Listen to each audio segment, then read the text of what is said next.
First at 5. From the University of Florida's College of Journalism and Communications, you're watching WUFT News. A 15-year-old is charged with the shooting death of another teen in Marion County. That's breaking news we just learned this afternoon. This is First at 5. I'm Alexis Vivanco. And I'm Nicole Beltran. Let's get right over to WUFT's Isabelle Greiner live in the studio with how deputies were able to find the suspect. We told you late last month about the shooting death of 14-year-old Marshawn Jones. Since then, deputies say they believe the 15-year-old that pulled the trigger killed him. Jada Spence was arrested on a charge of aggravated manslaughter of a child. Spence originally denied firing the gun that killed Jones, claiming it was discharged when someone dropped it. However, Spence admitted to pulling the trigger in an interview with a detective. Investigators say that there were 4 other people gathered at the home aside from Jones and Spence. According to officials, witnesses heard a gunshot followed by Spence saying she, quote, didn't know it was loaded. Spence says that she heard Jones pull the trigger of the gun, leading her to believe the gun was unloaded. The report says that she pointed the gun at Jones's face and pulled the trigger, firing a bullet. Because of Spence's age, we reached out to the Marion County School Board to learn if she is a student. We're still waiting to hear back. Live in the studio, Isabelle Greiner, WUFT News. A woman is at the center of what some would say is a racially motivated murder in Ocala last June, and that she will soon learn her fate. Susan Lawrence faces up to 30 years in prison for the murder of her 35-year-old neighbor, Ajika Owens. Neighbors say arguments between the pair were common, and Lawrence often called the black children racial and derogatory slurs. She claims that the shooting was in self-defense after Owens confronted her about an incident involving one of her children. She was convicted back in August. And it's been another clear and cold day across north central Florida. I-75 or Paynes Prairie is starting to set, and there's not a cloud in the sky. We're bringing you team coverage from our studio and field teams, and Ben, it's looking like the temperatures today we're feeling are going to keep dropping. Yes, we have been feeling those cold temperatures the past couple of days, and they're going to last through the weekend. Currently on our campus cam, you can see we're just about to go into sunset, and the temperature is 61 degrees here in Gainesville, but it's quickly going to drop once that sun goes down. Looking at our hour by hour for the evening, you can see that quick drop from the 60s through the 50s into the 40s, but that's not where it stops. The lows for the evening are going to be in the 30s, 36 here in Gainesville, but getting even cooler if you look north. Continuing that for the rest of the weekend, we're going to see the temperatures start to increase just a little bit for Sunday, hitting that 70-degree mark, which we haven't seen for the past couple of days. But those early morning hours and late evenings are still going to be quite cold. Looking at what's going to be in my full weather, I'm going to tell you just when those coldest temperatures are going to come. I'll plan out your football day and let you know what you've got coming up for the rest of the week. Thank you, Ben. And due to these drops in temperature, the city of Gainesville activated its cold night shelter program. WFT's Juan Chaoui is live outside St. Francis House with what more these preparations could be for nights like these. That's right, Beltran. I'm live outside the Francis House, St. Francis House, where preparations are being made to welcome the local houseless community for an overnight stay. Sweaters, books, and lots of food. Director of Development Caitlin Drummett works with her staff to stock up on supplies. Right now we're doing a drive for Thanksgiving food. We're in need of like turkeys, yams, vegetables, desserts. The recent cold front crossing Florida produced lower than usual temperatures. When that happens, it activates the cold night shelter program. When the temperature drops below 45 degrees, the city of Gainesville will allow for us to open up to any of the homeless individuals in the area. The program is over a decade old. Mayor Harvey Ward says it was introduced in 2013 to help provide a safe place for the houseless population during severe weather. The issues we see in downtown Gainesville are different than they were 10 years ago and different in a better way. There were about 100 people a night, sometimes many more, sleeping on Bo Diddley Plaza every single night. Which is why Drummett dedicated the past 11 and a half years to volunteering. It's just nice to be able to be here and offer help to those who need it when they need it. So. She says the shelter appreciates every donation because it all makes a difference. The Cold Night Shelter program helped 145 people from October 2023 until September this year. Right now, it's going to remain active until November 24th, but it'll become active again anytime temperatures reach as low as they are today. Live from the St. Francis House, Juan Chaoui, WUFT News. Thank you, Chaoui. And you can stay at the St. Francis and Grace Marketplace shelters at the Empowerment Center until Monday. These services are for people in need of shelter when overnight temperatures are below 45 degrees Fahrenheit. The St. Francis House is for families, women, and children. Grace Marketplace is for adults by themselves. The CNS program runs through March 31st. There are a lot of places that will be closed on Thanksgiving and even Black Friday. Here are some of those closures you can expect throughout North Central Florida.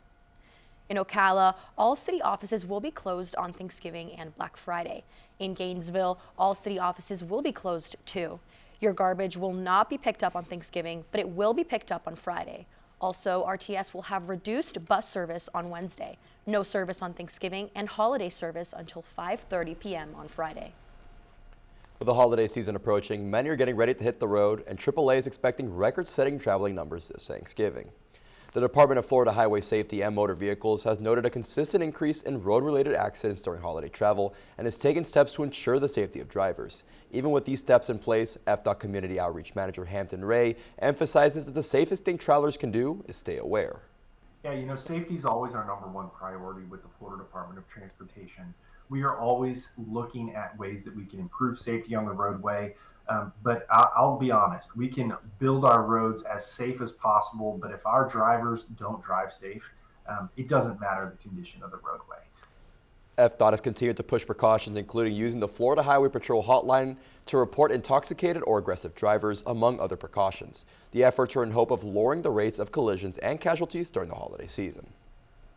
Coming up on First at 5, a local elementary school joins a statewide initiative to improve academic performance. Plus, nearly $900,000 grant to help Alachua County's streets. We'll break down the details after this break.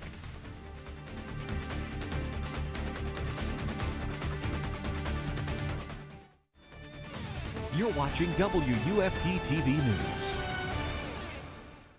Alachua County is getting help for its promise to decrease the number of accidents involving pedestrians. WUFT's Sebastian Broche is live in the studio with the grant leaders just received and how they plan to use it. The City of Gainesville, along with Alachua County and the University of Florida, have all received federal grants totaling almost $3 million to advance the push for safer roads in the area. The funds will be used to alleviate some roadways that the city has deemed at higher risk of severe crashes. Data from the Vision Zero Action Plan has deemed that work must be done by the city in collaboration with the University of Florida on Southwest 34th Street and Southwest 35th Place, while Alachua County will be working on Southwest 20th Ave and Northwest 16th Avenue. City leaders are looking into multiple ways to improve the areas in addition to repairing or repaving roadways. And we're going to be taking a look at lighting and whether or not there is sufficient lighting at certain intersections where there is more pedestrian and bicycle traffic. And we're also going to be looking at speed. With the federal grant hoping to bring crash numbers down, the City of Gainesville, along with Alachua County, plan to continue working to make streets safer. The grant is funded through the Safe Streets and Roads for All program. Live in the studio, Sebastian Broche, WFT News. Thank you, Sebastian. Deputies are warning neighbors of scam calls impersonating Dixie County Sheriff's Office employees. DCSO employees would never ask for payments over the phone. All warrants must be addressed in person.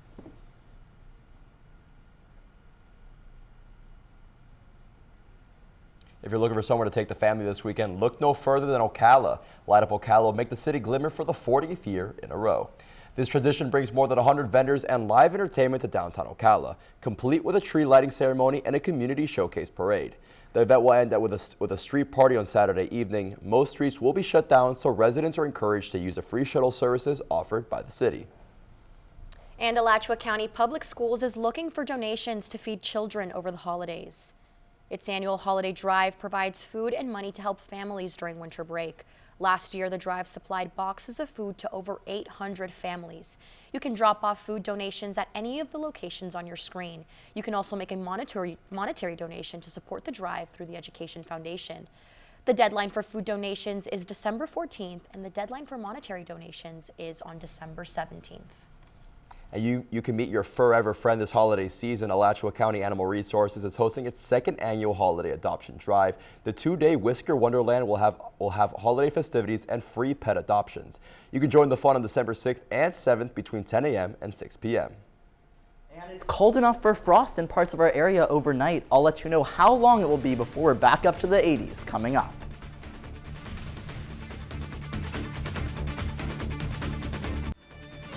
You're watching WUFT-TV News. Welcome back. Now, if you had told me a week ago that these were the lows of the day, I would have believed you. But no, these are the highest temperatures we got today, barely getting above 60 degrees, and in some places, not even. Looking at our lows for this evening, we are going to be in the mid-30s here in Gainesville, and some will be in the low 30s. Some places will even be having a frost advisory, like in Dixie County and Lafayette County. Now, what does this mean? You want to make sure to wrap your plants in plastic to make sure they don't die during the freeze, and make sure your windows are all shut. You don't want to have a higher electricity bill. We are having a good amount of wind this evening as well, with places along the coast, like in Jacksonville, even having 15 miles per hour of wind. So those already cold temperatures are going to feel even colder. Looking at our campus cam, looking out at sunset over the Ben Hill Griffin Stadium, these stands are empty, but soon they'll be full as UF welcomes Ole Miss in the Swamp for the big game tomorrow. Now, at 9 a.m. when you're starting your tailgating, temperatures are going to be quite cold, not even hitting 50 degrees, so make sure to bring lots of layers that you can take off throughout the day. For kickoff at 12, it still won't be 60 degrees, but afterwards it will be hitting those 60 degrees before dropping again as we get later into the evening. Your Sunday morning lows are going to be just a couple degrees warmer than they were on Saturday, even hitting 40 here in Gainesville. But if you're anything like me, that is still quite cold for what you're used to.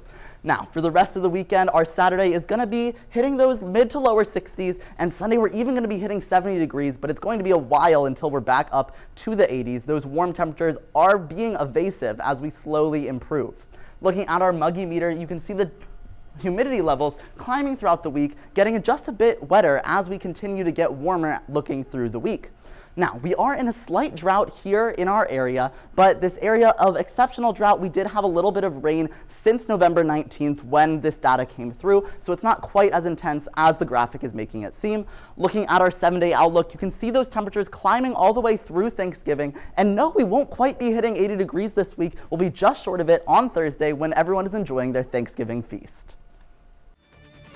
You're watching WUFT-TV News. Happy Friday, everyone. I'm Emilio Boutros here to tell you what's happening in the world of sports.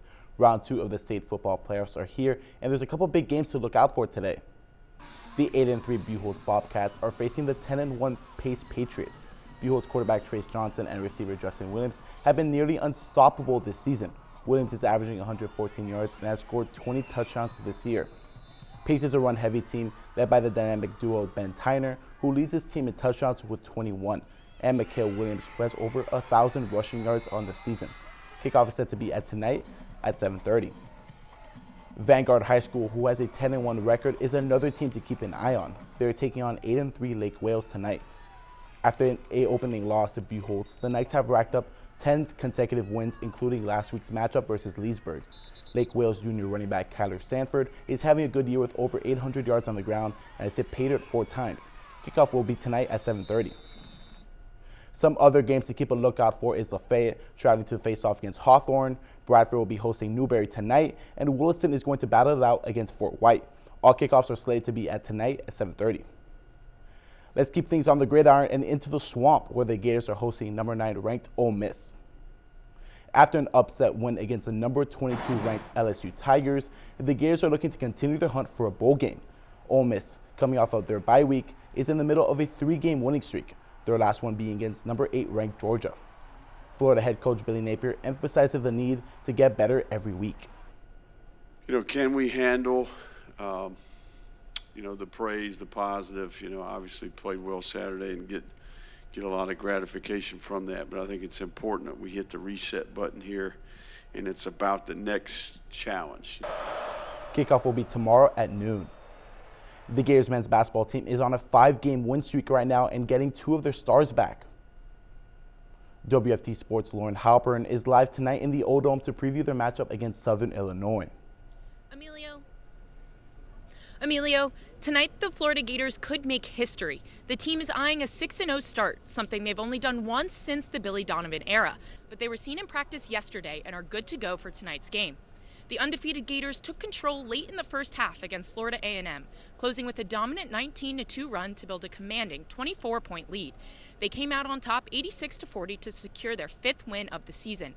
Southern Illinois from the Missouri Valley Conference hits the road to Gainesville for the first time ever after a week off following their 69-44 win against North Dakota State. This game marks Florida's final home matchup until December 21st. The team's entering a tough stretch against programs like Wake Forest next week in Kissimmee. Reporting live from the O-Dome, I'm Lauren Halpern, WUFT Sports. Last Saturday, the Gators women's basketball team suffered their first loss of the season against the Miami Hurricanes. Now, with a record of 3-1, they go from one rivalry game to another as they travel to Tallahassee to take on the FSU Seminoles. Guard Jariah Warren has been great for the Gators team as she is currently averaging 19.5 points, nearly shooting 40% from beyond the arc. Liv McGill has also been a big contributor as she leads the team in assists with 7 a game. On the FSU side, Tanaya Larson, who is having a monster start to her year, is averaging 27 points per game. Tip-off will be tonight at 7 p.m. The Gators swim team traveled to Georgia this week to compete in the Georgia Fall Invitational. The Gators will show out with both Julian Smith and Anita Botazo, breaking the school record for the men and women's 100-yard breaststroke. Both of the Florida teams led the competition after day 2 of the event. The meet will end later today. And now to wrap up the show, the MLB announced yesterday that Shohei Ohtani and Aaron Judge will be taking the 2024 MVP awards home. Both players had a great year, leading their teams to the World Series. Well, thank you, Emilio. And, you know, I usually don't really care for noon games, but I'm excited with the temperatures. I mean, it's feeling like Christmas. It's frightful. It's delightful. I mean, we're Florida natives, so I might be a little bit more on the frightful side. But, hey, we got the weatherman right here. Can you be a little bit insightful? Tell us, what do we got for us? Yeah, it's definitely going to be chilly for the game coming up tomorrow. In fact, let's take a look at the swamp. We can see that beautiful sunset. And although temperatures are currently in the 60s, they're going to be taking a drop tonight as we look at our hour by hour for the evening. Those 60s are quickly going to drop through the 50s into the 40s, and by those early morning hours, they are even going to be hitting those 30s here in Gainesville, even in High Springs hitting 34. We know that freezing point is 32 degrees, so we are inching on that, which is why 2 counties in our region are in a frost advisory. Dixie County and Lafayette County have that frost advisory, so you want to make sure to wrap your plants in plastic and make sure that they don't die when that frost is possibly going to come through. Looking at our game day lineup at 9 a.m., we're in the 40s. That is quite cold for tailgating, the coldest of the season by far. So we have that chill in the air that's going to stick around through kickoff at 12 p.m., where we still won't have hit 60 degrees, but it'll keep warming up just slightly. But don't worry, we will not be in the 70s for tomorrow. You're definitely going to want to keep that jacket. Our muggy meter has the conditions in refreshing and pleasant, but as we continue to look throughout the week, they have those climbing up to that 54 humidity mark in the humid section, which is going to follow a similar trend that we are seeing with our temperatures. Those two typically go hand in hand. Those 60s are going to finally hit 70 by Sunday and are going to continue to climb just short of 80 degrees through next Thursday, which is Thanksgiving. Everyone's going to be enjoying their feast with waking up to cool temperatures. Luckily, we're going to have that dip coming again on Friday. Well, thank you there, Ben, and thanks for joining us. We hope you enjoy your holiday break. We'll be back with another edition of First at 5 on December 2nd. But your North Central Florida news is always on at WUFT.org and all our social media platforms. Have a good night, happy Thanksgiving, and stay warm.